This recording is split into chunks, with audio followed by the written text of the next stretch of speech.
오늘 우리에게 주시는 하나님의 말씀은 히브리서 9장 19절에서 22절까지의 말씀입니다. 모세가 율법대로 모든 계명을 온 백성에게 말한 후에 송아지와 염소의 피 및 물과 붉은 양털과 우슬초를 취하여 그 두루마리와 온 백성에게 뿌리며 이르되 이는 하나님이 너희에게 명하신 언약의 피라 하고 또한 이와 같이 피를 장막과 섬기는 일에 쓰는 모든 그릇에 뿌렸느니라. 율법을 따라 거의 모든 물건이 피로써 정결하게 되나니 피 흘림이 없은즉 사함이 없느니라. 아멘. 할렐루야. 오늘도 이 말씀을 가지고 우리 함께 하나님의 뜻을 알아가보는 시간 되었으면 좋겠습니다. 목사님이 이번 주에 큐티를 하는데 큐티란 이제 하나님의 말씀을 묵상하는 조그마한 시간을 갖는 거예요. 그러니까 큐티를 하고 있는데 하나님께서 목사님에게 이런 말씀을 주시더라고요. 목사님이 한번 읽어 드릴게요. 하나님이 어떤 것을 포기하라고 하시는 이유는 우리에게 무엇인가 더 큰 것을 주시기 위해서다. 이것이 하나님 나라의 법칙이다. 즉, 어떤 좋은 것을 포기하면 무엇인가 더 귀한 것을 받게 된다. 당신이 당신의 권리를 포기한다면 분명 하나님 앞에서 더 큰 특권을 부여받게 될 것이다.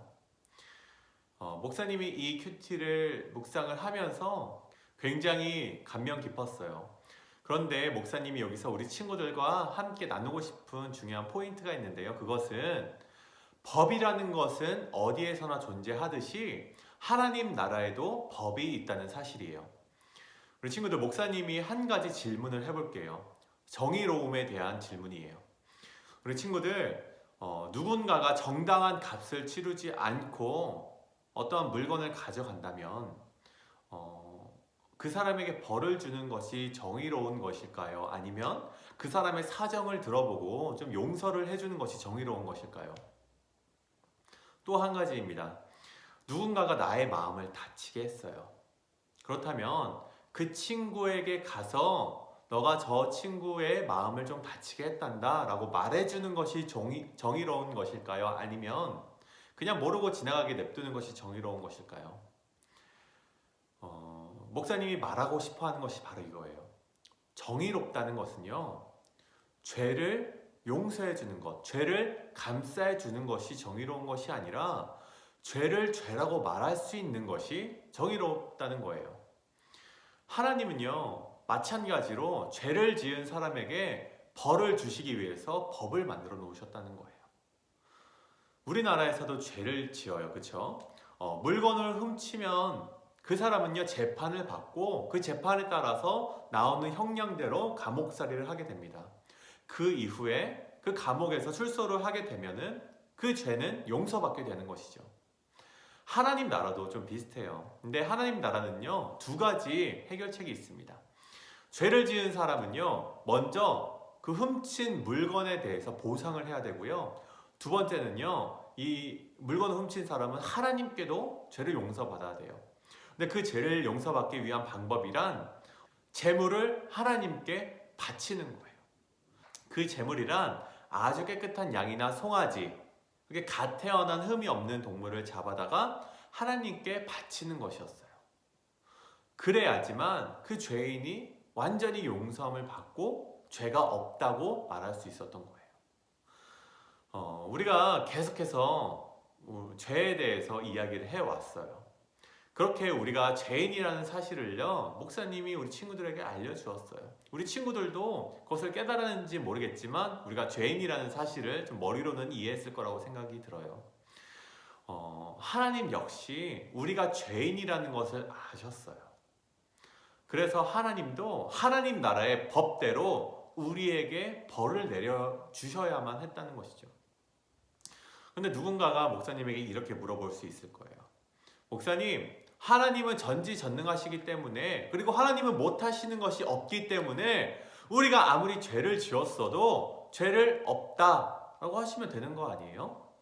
그냥 우리의 죄를 사해 주시면 되는 것이잖아요. 라고 물어볼 수 있을 거예요. 그런데요, 아까 목사님이 말씀드렸듯이 하나님은 굉장히 정의로운 하나님이십니다. 하나님은요, 죄를 감싸주는 것이 아니라 죄는 응당 벌이 필요하다라고 말씀하시며 굉장히 정의로운 하나님의 모습을 갖추셨다는 거예요. 도둑질이나 살인을 저지른 사람에게 가서 불쌍하다고 그 죄를 없애준다고 말하는 것이 정의가 아니듯 하나님께서도 죄를 지은 사람에게는 벌을 내려야 한다라고 법으로 정해놓으셨다는 거예요.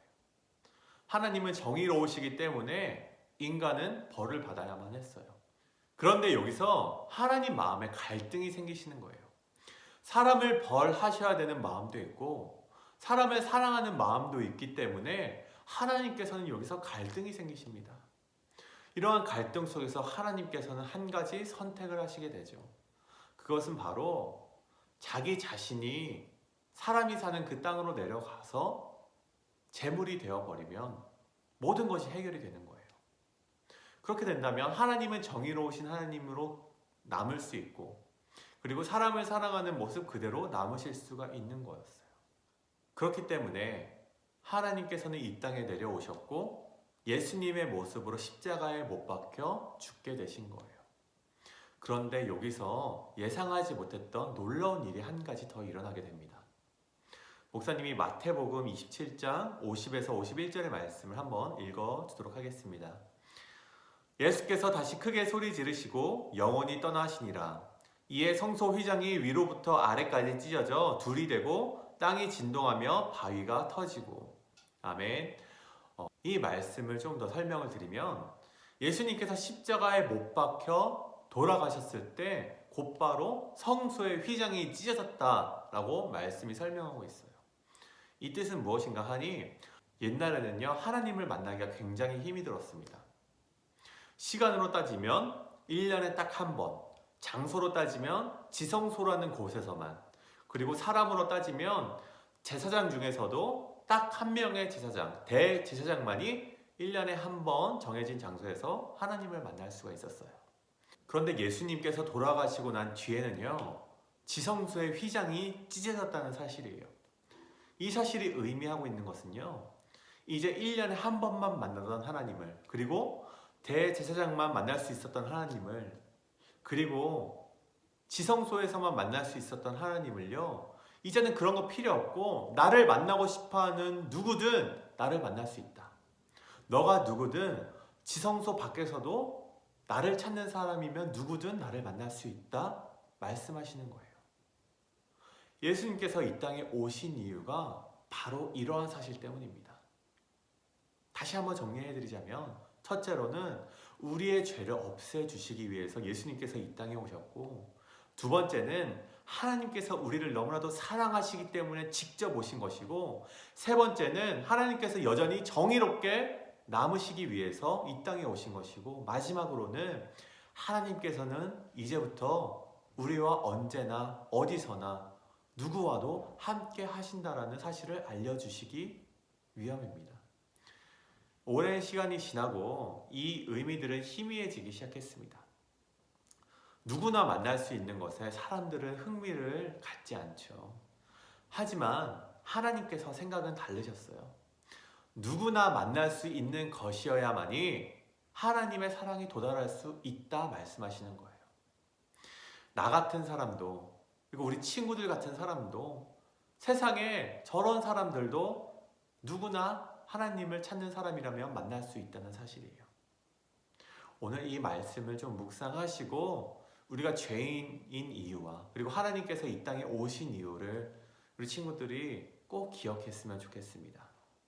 이 말씀 가지고 한 주간 살아갈 때 우리 친구들 마음속에 예수님의 사랑이 조금이나마 좀 자리 잡는 시간 되었으면 좋겠습니다. 우리 함께 기도하시겠습니다.